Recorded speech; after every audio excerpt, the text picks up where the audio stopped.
Okay, so when we rebuilt the first pump in this series of videos, that was back in 2008. It's now 2013.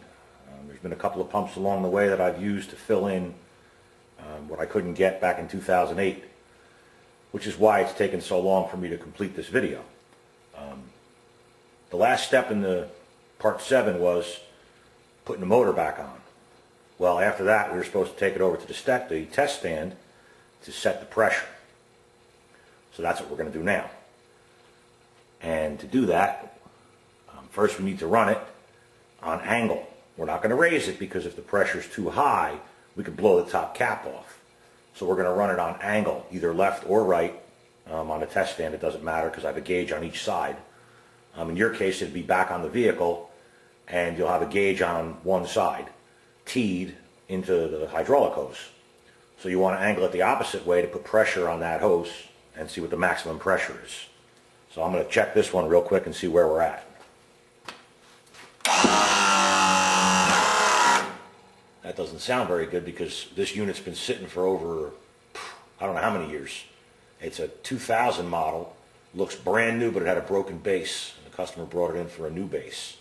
And the motor was on upside down, so the drain hole that's down here was on top for who knows how long. So the motor was a little crusty. I may end up changing it in the end, but first we need to get the pump up to operating pressure to see what the full amp draw is going to be on the motor. But right now, this pump's making 1400 psi. So we're going to make our adjustment, and the place that we make that adjustment is the pump relief valve, which is right here. You're going to need a 1-inch wrench to loosen it. I believe in the first video I explained that since you're going to be adjusting the pressure, there's no point in tightening it with a wrench. So I put the cap on finger tight when I did the rebuild. So we remove our cap, but you would need, like I say, a 1-inch wrench to remove this cap. And it's a slotted screw here. And you turn it in to increase the pressure, out to reduce the pressure. So we're off by 1000 psi. I'm going to give it a quarter turn and see where that puts us. In between your adjustments, you need to put the cap back on because fluid can leak through the threads of this set screw, especially when you're talking about 2500 psi, which is another point. This unit also has the smaller diameter lift cylinder, so we need to set the pump pressure at 2500 psi.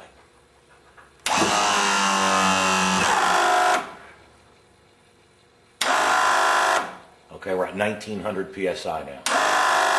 And we're at 190 amps motor draw. All right, let's tighten it a little more.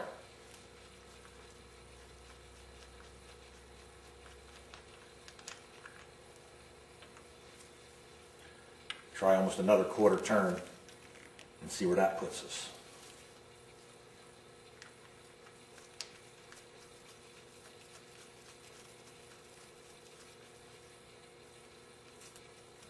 Here we go.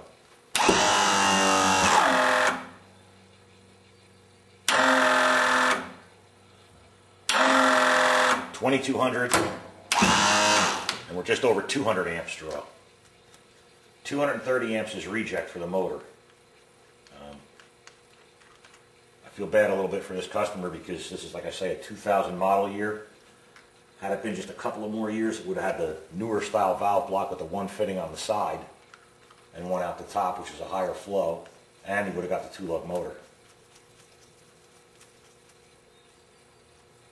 Okay, let's see where we are now.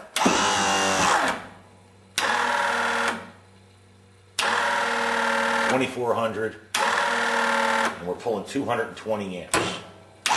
We're right on the edge of reject for the motor. Based on the corrosion inside of this motor, I'm going to end up replacing it. This is not a local customer, and I don't want to have them, complain after all this work that it's not working properly, or it's killing the battery in the truck because the amp draw is so high. So, all right, let's see if we can hit 2500 now.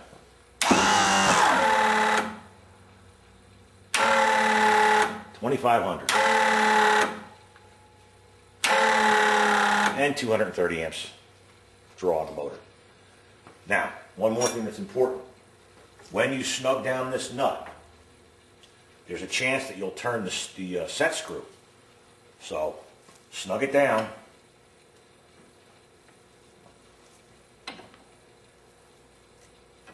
You don't got to go crazy, just a little snug. And always check your pressure one more time.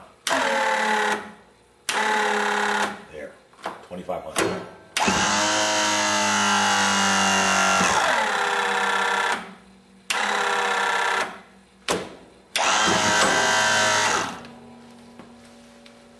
Okay, so that's set. Now I need to raise it, because I haven't raised it yet since my rebuild. So I'm going to raise it, and then we're going to leave it up for a few hours and possibly overnight. But it's pretty early in the morning, so I should be able to leave it up for the better part of the day. And if it moves, I have to tear it back apart. Just to give you a look at the test stand.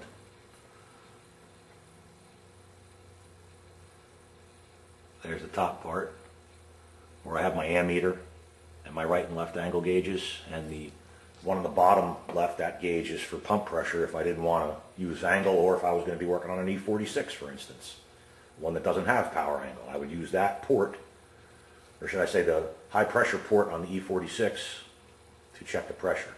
Or you could put it underneath the lift cylinder, which would be the lower filter port on the E-46, E-47, E-57, and you could check pump pressure there as well. So, all right. Just to give you an idea of how bad this motor must be inside, I'm going to show you the motor bolts. I used new motor bolts to reattach this motor, but here's the original motor bolts. The top one is the top bolt, the bottom one is the bottom bolt. Now you can see the bottom one snapped off. I actually tried to get the piece out, but it was so corroded, even with welding a nut onto it, I couldn't get it. So I actually drilled it out and put a helicoil in. But you could just see the crust on here, because that motor was installed upside down, drain hole on top. It was allowed to fill with water, and it just corroded the inside of it to pieces. So it's very important that you have a drain hole. I could show you another one. This is the first Iskra motor with a single lug before they went to the dual lug. But to show you another one, just for instance, I just got done rebuilding this one, another E-60.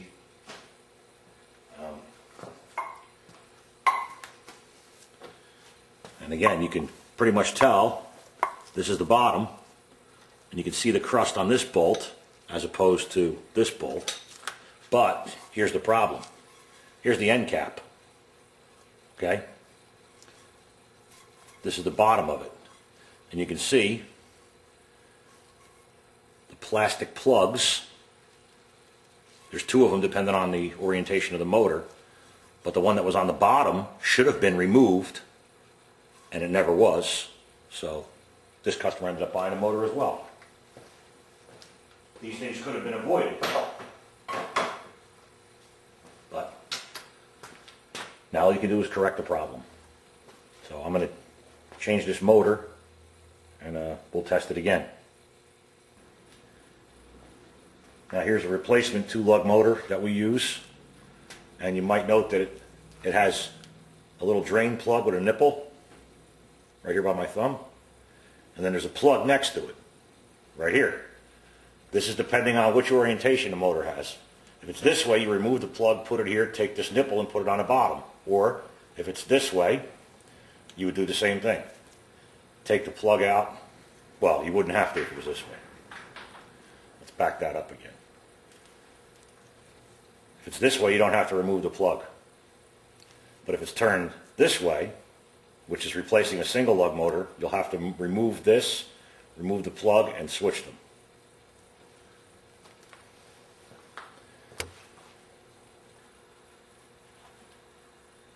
Okay, we have our new motor on there. Now I just need to make the connections. And you'll also note that this is a dual ground harness that I'm using on the test stand. So it has the ground connected to the normal ground point, and it has the second ground that goes here on the motor. This motor actually comes with a jumper that's used when you're replacing a single lug motor. And that jumper goes here. This is the jumper. Goes from this ground location over to here. And this comes with the motors that we sell. Comes with most replacement motors, but maybe not the ones that they sell on a certain auction site. I have a feeling they don't come with the jumper. And they don't tell you you need it. And then you'll run into that problem I talked about in part 1 of this video. So, let's get this installed, and we'll do our next test.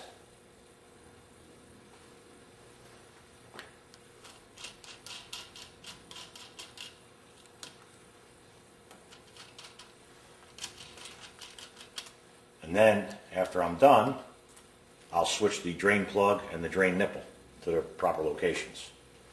So, mark positive. That gets the power wire.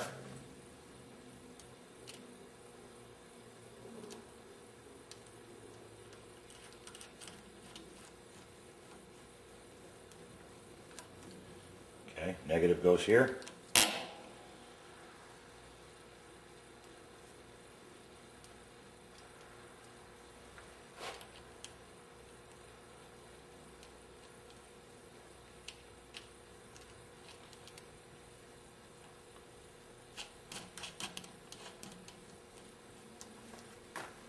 All right. Just grab a wrench that I keep handy right here. Snug these down.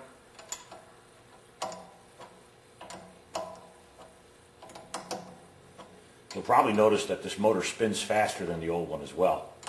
It'll have a completely different sound because it's not corroded to pieces inside. So, just something to keep in mind if you hear the difference.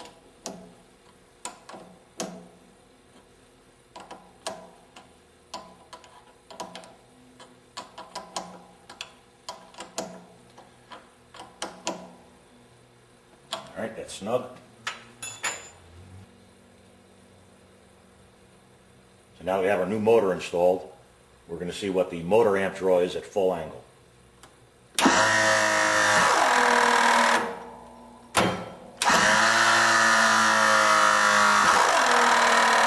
190 amps,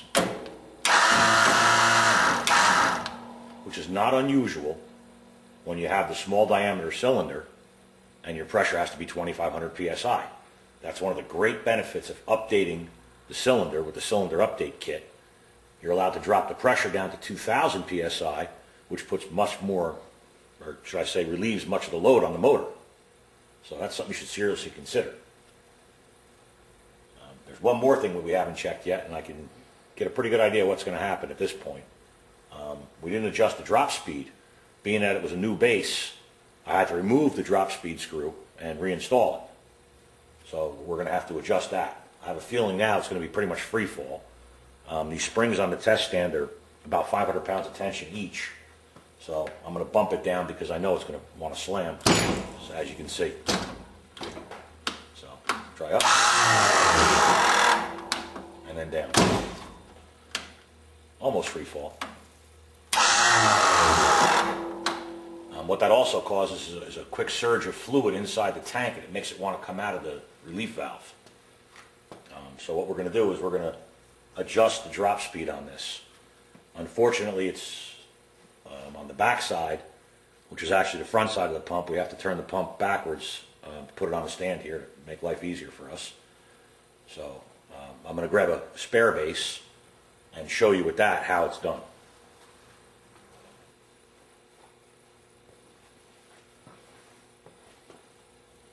This is actually the base that we replaced, as you can see. It was snapped off.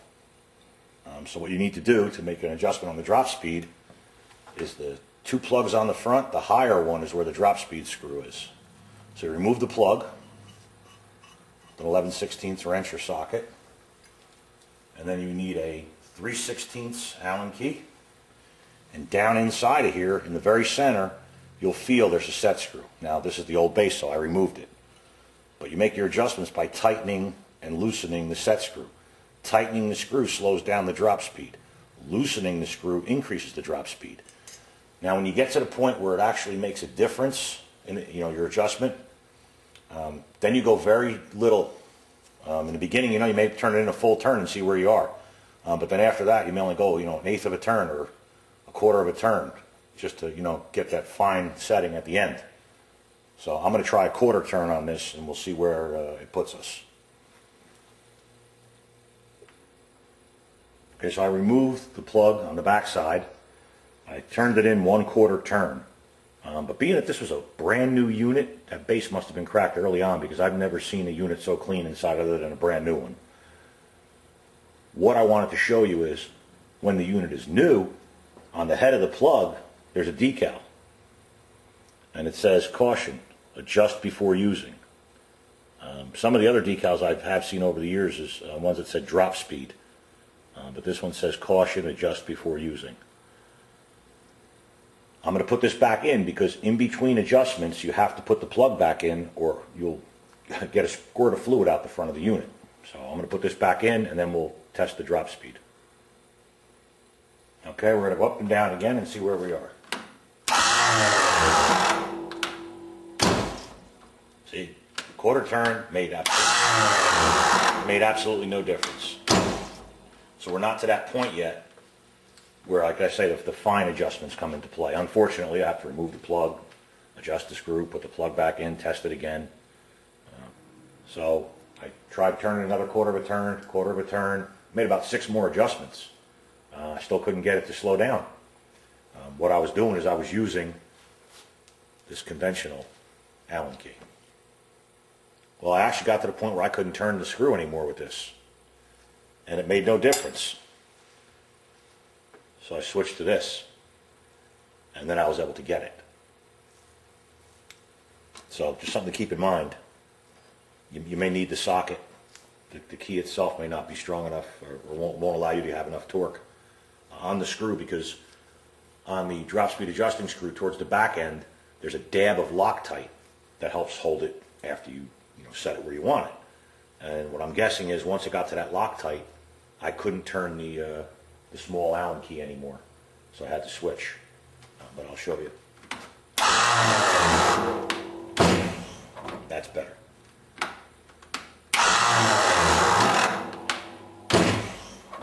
Much better.